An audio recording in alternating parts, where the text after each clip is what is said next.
이 중국이라는 나라가 지도를 보면 닭처럼 생겼습니다. 수탉처럼. 그래서 병아리 계획은 결국은 북한을 접수하겠다는 계획입니다.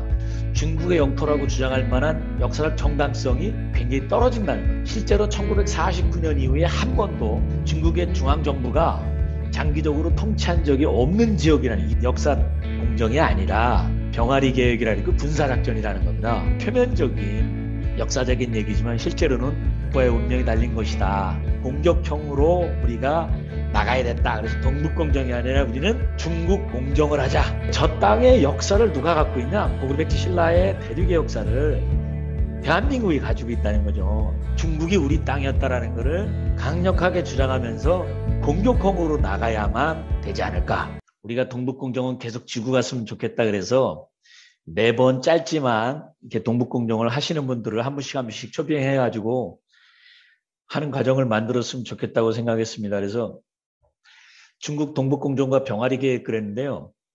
이 중국이라는 나라가 지도를 보면 닭처럼 생겼습니다. 수탉처럼. 근데 저 수탉이 병아리를 낳았다는 거죠. 그래서 병아리 계획은 결국은 북한을 접수하겠다는 계획입니다.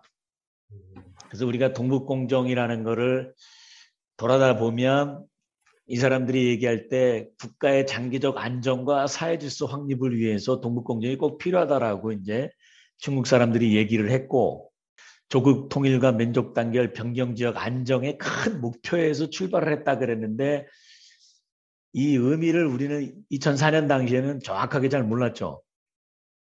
근데 그때도 뭔가 조짐이 있었던 거는 이 동북공정 책임자들이 만만한 사람들이 아니었다는 겁니다. 그래서 이철령 하는 사람은 동북공정 고문이 중앙정치국원 위원 9명 중 한 사람이었으니까 중국의 구인방 중 한 사람이었고, 그 다음에 또 하나의 고문이 재정부 부부장이었는데요. 재정부 부장. 우리나라 경제기획원 총리 같은 사람입니다. 그러니까 돈과 권력을 지닌 사람이 이 프로젝트를 후원했다.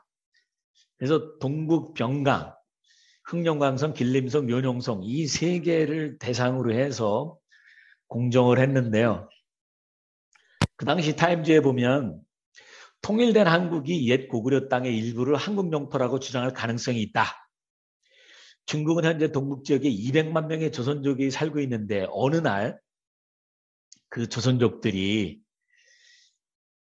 현대의 국경을 넘어선 대한국을 지지할 가능성이 대두되는데 이걸 중국이 두려워하고 있다는 겁니다. 그래서 하버드 대학교 이 바잉턴 교수라는 사람이 나는 중국 입장에서 실제로 수세에 몰릴 수가 있다. 이 역사 공정에 놀리면. 왜냐하면 중국은 동북에 있는 세계 성에 대해서 중국의 영토라고 주장할 만한 역사적 정당성이 굉장히 떨어진다는 것. 실제로 1949년 이후에 한 번도 중국의 중앙정부가 장기적으로 통치한 적이 없는 지역이라는 이거를. 그래서 역사적 근거를 제시 못하면 이 동북 삼성에 대한 영유권을 주장하기가 굉장히 어려워진다라고 하버드대 교수도 발표를 한 적이 있습니다. 그래서 중국 사람들이 이제 저걸 자기네 역사로 만들려고 이 산해관에서 자유관까지 있던 만리장성을 지금 흑룡강성하고 넘겨가지고 만리장성을 오만리장성으로 넓혀놨죠. 2012년에. 그 이전에 이제 동북공정도 다 하고 거의 마지막으로 한 게 만리장성 넓힌 것 같은데요. 만리장성이 왜 의미가 있냐면 이게 명나라 지도입니다. 근데 대명여 지도라고 그랬고 명나라 지도인데 명나라 지도를 봐도 명나라 땅덩어리가 만리장성 너머에 없습니다. 그러니까 만리장성이 명나라까지도 실질적인 국경선의 역할을 했다는 거죠. 그리고 요동이라 그래갖고 빨간 거 돼 있는 거는 저걸 명나라가 먹으니까 이성계가 싸워서 도로 찾을까 말까 고민했던 땅이 유동 땅인데 저기는 성으로 돼 있는 게 아니라 그냥 목책으로 돼 있는 곳입니다. 임시 거주지처럼. 명나라 다음에 청나라인데요. 청나라의 대충 광해도를 보면 똑같습니다. 명나라하고. 만리장성 너머로 오른쪽에 보면 빨간 점선으로 되어 있는 게 만리장성 너머로 청나라 영토도 못 넘어가 있습니다. 그러니까 청나라까지만 해도 1785년에 대청광년도를 만들 때만 해도 청나라마저도 만리장성을 못 넘어갔다. 그래서 역사적 저게 희박하다는 얘기죠. 근데 언제 청나라가 만리장성 넘어 바깥으로 나왔냐? 이게 조선 숙종 때 백두산 정계비를 갖다가 가지고 청나라하고 영토 싸움을 하면서 영토를 정하면서 백두산 정계비를 세워가지고 압록강하고 토문강을 중심으로 해서 청나라 영토로 삼는다 그랬는데 왜 갑자기 청나라가 여기까지 밀고 들어왔냐? 러시아가 밀고 내려오는 겁니다. 그러니까 러시아하고 막으려고 청나라가 들어오면서 이 만리장성 너머의 땅이 청나라가 관리해야 되는 의미가 생기면서 조선이 어떻게 보면 줄어들었는데요. 이 백두산 정계비의 의미가 뭐냐?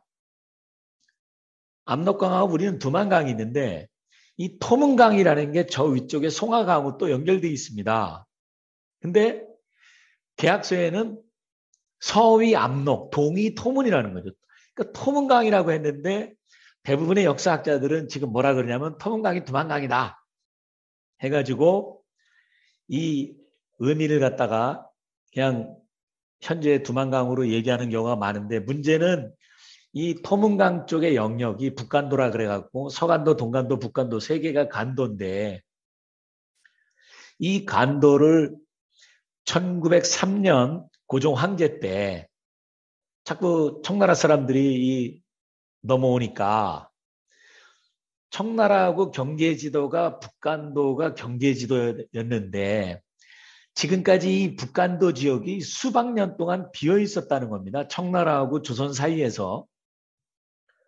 그래가지고 조선 사람들이 지금 수만 호가 건너가서 지금 북간도를 실제 점유하고 있는 거죠. 10여만 명이나 되는 사람이 살고 있는데 이걸 청나라가 자꾸 들어오고 뭐 하니까 더군다나 이제 이 북간도에 사람도 살고 하니까 세금도 걷고 해가면서 토문강 이남구역은 우리나라로 했으니까 이 토문강에다가 시찰관 이범윤을 파견해가지고 이 사무소를 둬서 관리합시다 한 게 이 북간도 지역입니다. 그러니까 실질적으로 두만강이 아니라 어떻게 보면 토문강 쪽을 중심으로 해서 지금 고종 때는 조선의 영토라고 평가를 했다는 거죠. 무주공산했다는 겁니다. 수백 년 동안. 그런데 이제 저것들이 갑자기 이제 옛날의 걸 돌아보는 이유는 뭐냐면 대한민국의 충북 출신의 안기부 국가공작원이 있습니다. 암호명이 흑금성이라 그래가지고 박채서 씨인데 이분이 2016년에 국가보안법에서 10년간 깜빵에 가 있다가 2016년에 나와가지고 2018년에 MBC, 충북 MBC하고 인터뷰를 하면서 뭐라 그랬냐면 자기가 북한의 김정일하고 중국의 상당히 고위층하고 공작을 했는데 그때 중국의 중앙당 연락부 조한 처장이라는 사람인데 굉장히 지위가 높은 북한하고 한국을 총책하는 사람인데 이 사람이 자기하고 술 먹으면서 하는 얘기가 야, 북한 왜 그렇게 고려 천몇백 년 전의 역사를 탐하냐? 뭔 의미가 있는데 하냐 그랬더니 이 조한 처장이라는 사람이 픽 웃으면서 하는 얘기가 뭐냐면 북한에 만약 급한 사태가 발생하면 중국의 인민해방군이 북한을 무력으로 점령하러 들어간다. 그러기 위해서 명분을 제공하는 게 고구려 역사다. 그 무력 진입했을 때 이건 우리 땅이다. 라고 얘기하기 위해서 동북공정을 한 거다. 그러면서 그 동북공정 계획이 세상에서 말하는 역사 공정이 아니라 병아리 계획이라는 그 군사작전이라는 겁니다. 그래서 북한을 무력 점령하는 병아리 계획, 조그만 병아리를 낳겠다는 거죠. 그래서 남포와 원산을 잇는 대동강 이북 지역을 점령하는 중국의 비밀 계획이 이 병아리 계획이다. 그러니까 동북공정은 그거의 하나의 표면적인 역사공정으로 나온 거죠. 그래서 그 동북공정에 책정된 예산이 2조 5천억인데 그 처장 얘기가 야 무슨 역사 하나 바꾸는데 이런 엄청난 돈을 쓰겠냐. 실제 그 돈이 전부 다 어디 들어갔냐면 중국 선양 북부 강구에서 북한으로 진입하는 군사도로 만드는데 그 돈이 다 들어갔다 그러더라고요. 그래서 결국은 북한이 이제 유사시에 문제가 생기면 들어가겠다는 건데 2004년도에 동북공정이 터졌을 때 서울대학교에 있는 한 사람이 내가 중국에서 교육받고 있을 때 학교에 다닐 때 중국 교수가 한 얘기가 있다고 쓴 게 2004년에 동북공정 할 때 나온 거죠. 근데 그 교수가 뭐라 그랬냐면 북한의 군부가 10년 이상 존속할 수 없고 친중파가 대부분인 군부가 쿠데타를 일으킬 것이다. 근데 누가 쿠데타를 일으키든 군사력을 중국에 의존할 수밖에 없기 때문에 중국 정부가 이 혁명 정권을 인정해가지고 북한 지역에 북방 자치성들과 길림성, 요령성 이런 성들과 함께 군사 연방화를 해가지고 북한을 지방 정권화하는 계획을 가지고 있다는 겁니다. 2004년에 이미 동북공정 시작할 때 그걸 교수가 얘기한 거죠. 근데 이런 상황이 발생했을 때 남한 측하고 영토 분쟁이 피할 수가 없는데 남북한이 역사적 동일성이 너무 뚜렷하기 때문에 중국이 패소한다는 겁니다. 그래서 중국이 그거에 대해서 어떻게 하면 국제재판에 가더라도 이길 수 있는지 장기전략을 구상 중이다. 그러면서 이제 영토의 역사적 점유와 영토의 계속성, 점유의 계속성을 유지하기 위해서 여러 가지 고민하고 있다. 그래서 30년 뒤에 중국 땅은 남한 바로 위까지 확대될 것이다. 라고 강의한 거를 이 사람이 이제 서울대 중국 국정대학 유학하고 있던 서울대 학생이 2004년에 공표를 했는데 우리는 사실 주의를 많이 안 기울인 거죠.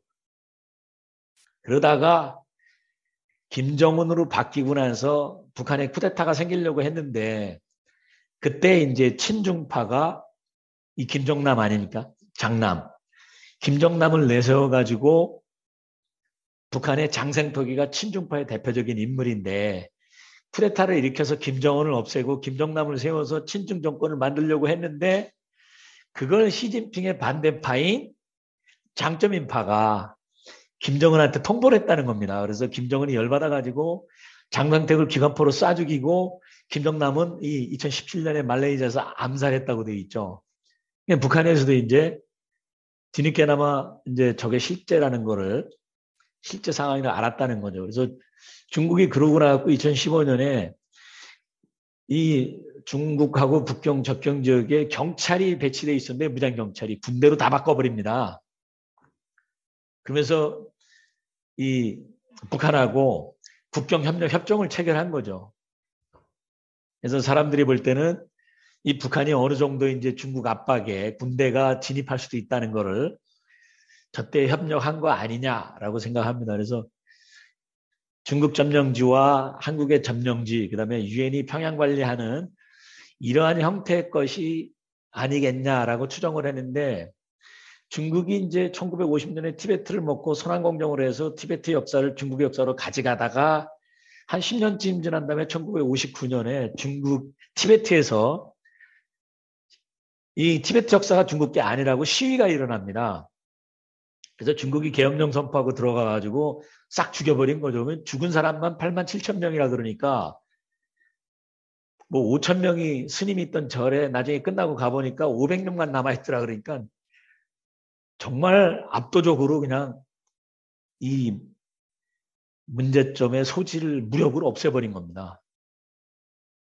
그래서 2015년에 이제 원전 반대 그룹이라는 해커들이 폭로한 건데 대한민국 국방부에다가 북한이 문제가 생기면 중국하고 이렇게 싸우지 말고 차라리 4개국이 미국, 한국, 중국, 소련 해가지고 북한을 4개로 나눠서 주둔하자라는 걸 우리한테도 제안했고 미국에다가도 제안했는데 별다른 답변이 없었다는 거죠. 근데 대한민국 국방부에도 이런 거를 제안했다 그러니까 과연 우리나라가 근데 우리나라가 이제 한반도 분할된 것이 1594년 임진왜란 때 최초인데요. 명나라가 일본이 갈르자고 제안을 했는데 일본이 명나라가 안 받아들였고 1994년에 청일전쟁 직전에 영국이 청나라하고 일본한테 야 싸우지 말고 그냥 한반도 날아가더라 그랬는데 청나라가 이 당시에는 말을 안 듣는 거죠. 그죠? 당연히 일본 정도는 우습게 이길 줄 알았죠.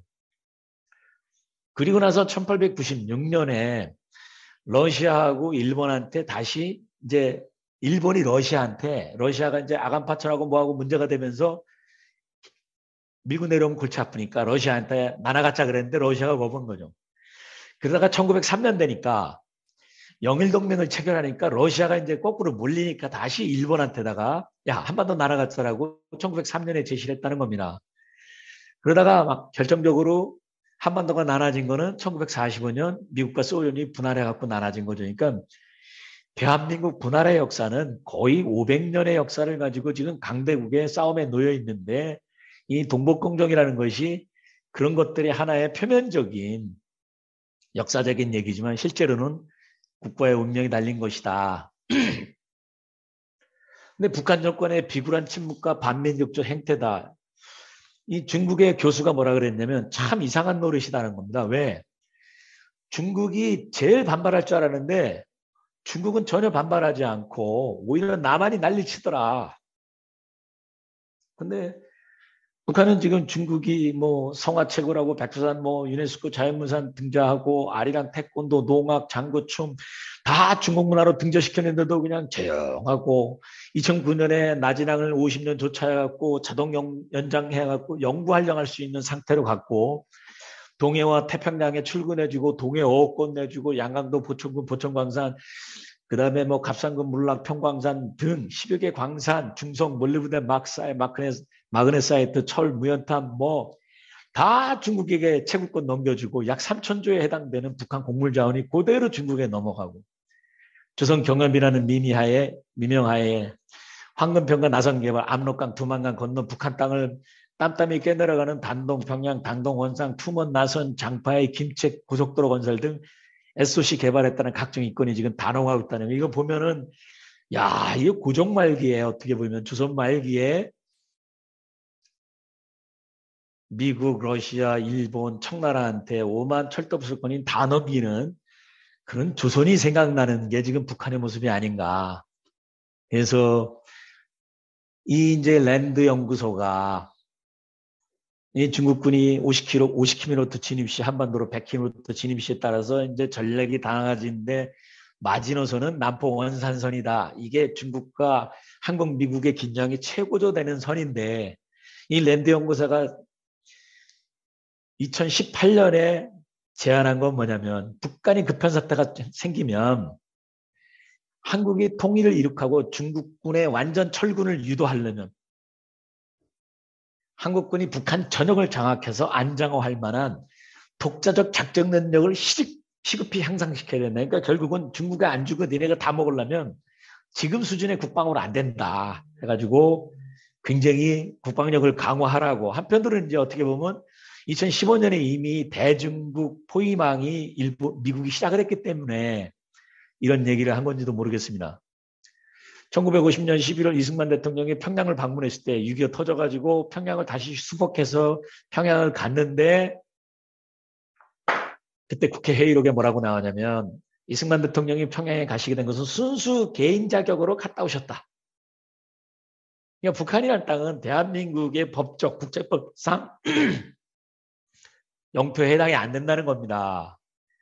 왜 그러냐면 대한민국이 유엔 임시 한국위원단의 감심의 협의하에서 투표를 했는데 그때 어떤 지역에서 한다고 했냐.